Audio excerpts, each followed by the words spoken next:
बिस्मिल्लाहिर्रहमानिर्रहीम। अस्सलाम वालेकुम वरहमतुल्लाहि वबरकातुहू। मैं हूं आपका मेज़बान मोहम्मद नबील शेख और इस वक्त देख रहे हैं आप आपका मनपसंद प्रोग्राम सफ़र हयात।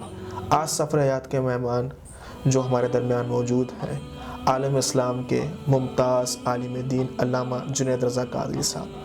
अस्सलाम वालेकुम वरहमतुल्लाहि वबरकातुहू। अस्सलाम वरहमतुल्लाहि वबरकातुहू। अल्लामा साहब, एक सवाल जो कि उससे पूछा जाता है कि अक्सर और बेशतर लोगों का यही सवाल होता है कि जो लेडीज़ शादी ब्याह जब कोई इवेंट उनके घर में आता है या दीगर जगहों पे इवेंट में जब वो जाते हैं तो अपने हाथ में मेहंदी लगाती हैं, पैरों में मेहंदी लगाती हैं, और बहुत सारे हमने ऐसे मर्द हज़रात को भी देखा है जो कि दाढ़ी शरीफ पर भी मेहंदी लगाने का एहतमाम करते हैं और दूसरा कलर लगाने भी जो है वो लोगों को पसंद आता है। तो क्या मेहंदी लगाने के वक्त, मेहंदी के बाद लगाने के बाद वज़ू हो जाता है? क्या इसमें नमाज में कोई खलल तो पैदा नहीं होती? नहमदुहु व नुसल्लिमु अला रसूलिहिल करीम, अम्मा बाद फ़अऊज़ु बिल्लाहि मिनश शैतानिर रजीम, बिस्मिल्लाहिर रहमानिर रहीम। सबसे पहले मुबारकबाद पेश करता हूँ शेख साहब आपको और सफ़र हयात की पूरी टीम को। सवाल बहुत खूबसूरत किया है आपने। दर हकीकत आप पूछना ये चाहते हैं कि क्या मेहंदी लगाने के बाद या कलर लगाने के बाद वज़ू हो जाता है या नहीं? ऐसा ही। दर हकीकत बात ये है कि जब कोई ऐसी चीज़ लगाई जाए जो आज़ाए वज़ू पर पानी पहुँचने से माने हो, यानी रुकावट बनती हो, तो वज़ू नहीं होता। जबकि मेहंदी या कोई भी कलर ऐसी चीज़ नहीं कि जो पानी आज़ाए वज़ू तक पहुँचने में माने हो। लिहाजा मेहंदी लगाने के बाद या वो हज़रात जो अपनी दाढ़ी पर कलर लगाते हैं, कलर लगाने के बाद भी वज़ू हो जाता है। इससे नमाज में कोई खलल नहीं होता क्योंकि वज़ू हो जाता है। माशाल्लाह माशाल्लाह, बड़ा ही खूबसूरत जवाब मिल गया। नाज़रीन, हमारे इस मैसेज को आगे पहुँचाइए और जितना हो सके हमारे फेसबुक के पेज को लाइक कीजिए और हमारे यूट्यूब के ऑफिशियल चैनल को भी सब्सक्राइब कीजिए। अल्लामा साहब, अक्सर मैंने देखा है जो बच्चे और दीगर लोग जो हैं वो रात में सोते अचानक उठ जाते हैं, डर जाते हैं और ऐसी कैफियत पैदा हो जाती है कि जिसकी कोई उस वक्त हल नहीं होता। तो अल्लामा साहब, कोई ऐसा वजीफ़ा बताया जाए जो कि वजीफ़ा पढ़ के हम सोएं तो हमारे लिए आसानी हो जाए। ये मसला हर ख़वास व आम के साथ दरपेश होता है। अक्सर बच्चे इस मसले में ज़्यादा परेशान रहते हैं और ख़वातीन भी इस मसले में बहुत ज़्यादा परेशान रहती हैं। अक्सर लोग सोते हैं और कोई डरावना ख्वाब देखकर उठ जाते हैं और फिर उनकी नींद ऐसी ख़राब होती है कि दोबारा उन्हें नींद भी नहीं आती, और नींद पूरी ना होने की वजह से वो सारा दिन डिस्टर्ब रहते हैं, जहनी उलझनों का शिकार रहते हैं, चिड़चिड़ापन उन पर सवार रहता है। तो ये नींद की कमी की वजह से होता है और ज़ाहिर है कि जब नींद पूरी नहीं होती तो फिर सेहत भी इंसान की ख़राब होती है। आइए मैं आपको एक ऐसा वजीफ़ा बता देता हूँ कि अगर आप ये वजीफ़ा पढ़ लें तो इंशाअल्लाह तबारक व तआला आपको और आपके ज़रिए से सुनने वाले न जाने कितने सामीन को इस उलझन से नजात मिल जाएगी इंशाअल्लाह। सबसे पहला काम तो ये करना है कि अगर हम शरीयत और सुन्नत को फॉलो करें तो इंशाअल्लाह हमें इसकी दुनिया में भी बरकतें नसीब होंगी और आखिरत में भी। तो होना ही चाहिए कि चूँकि हम एज़ अ मुसलमान हमारा ये अक़ीदा है कि हमें मरना है, अल्लाह के हुज़ूर हाज़िर होना है और मौत किसी भी वक्त वाक़ई हो सकती है। बेशक। तो सोने से पहले सबसे पहला काम ये करें कि हम बावुज़ू हो जाएं, वज़ू करें और फिर उसके बाद हम सोने की तैयारी करें।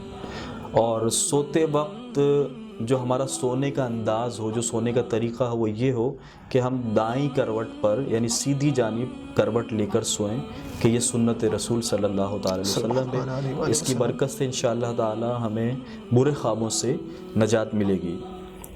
अब वो वजीफ़ा समाअत कर लीजिए कि जिसकी वजह से हम बुरे ख्वाबों से बच सकते हैं, जिसे पढ़ें तो हम डरावने ख्वाबों से बच सकते हैं। और वो वजीफ़ा ये है कि सिर्फ़ 21 मरतबा हम अल्लाह तबारक व तआला का इसमें मुबारक या मुतकब्बिरु 21 मरतबा हम या मुतकब्बिरु पढ़ें اور اس کے بعد اپنے سینے پر دم کریں.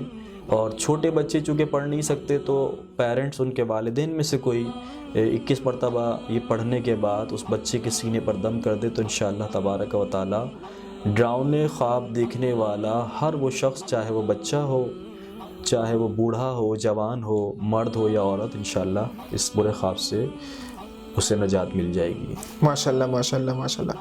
علامہ صاحب بڑا ہی خوبصورت میسیج دیا ہمارے ناظرین کو.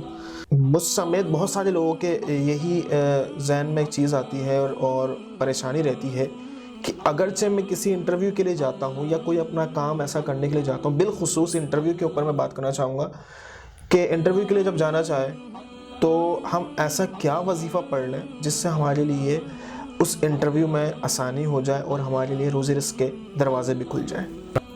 دیکھیے، کوئی بھی کام اگر ہم شریعت و سنت کے مطابق کریں تو انشاءاللہ تبارک و تعالی ہمیں اس میں کامیابی انشاءاللہ ضرور ملے گی. سب سے پہلا کام تو یہ کریں کہ جب آپ انٹرویو کے لیے جائیں تو سب سے پہلے آپ وضو کر لیں. آپ کو جان کر حیرت ہوگی کہ وضو کے بے شمار فضائل و برکات بیان کی گئے.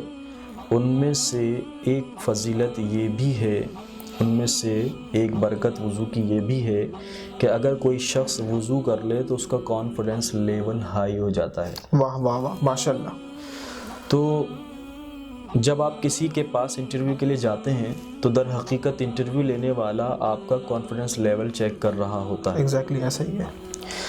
تو اپنے کانفیڈنس لیول کو بحال رکھنے کے لیے آپ نے سب سے پہلا کام کیا کرنا ہے؟ وضو کرنا ہے. وضو کرنے کے بعد آپ جب انٹرویو کے لیے روم میں داخل ہونے والے ہوں اس سے پہلے یا پھر کسی طرح انٹرویو دینے سے پہلے، یعنی گفتگو شروع ہونے والی ہو اس سے پہلے، اتنی آواز میں کہ آپ کے کان سن لیں، 21 مرتبہ 21 ٹائم آپ پڑھ لیں یا نافعو یا نافع.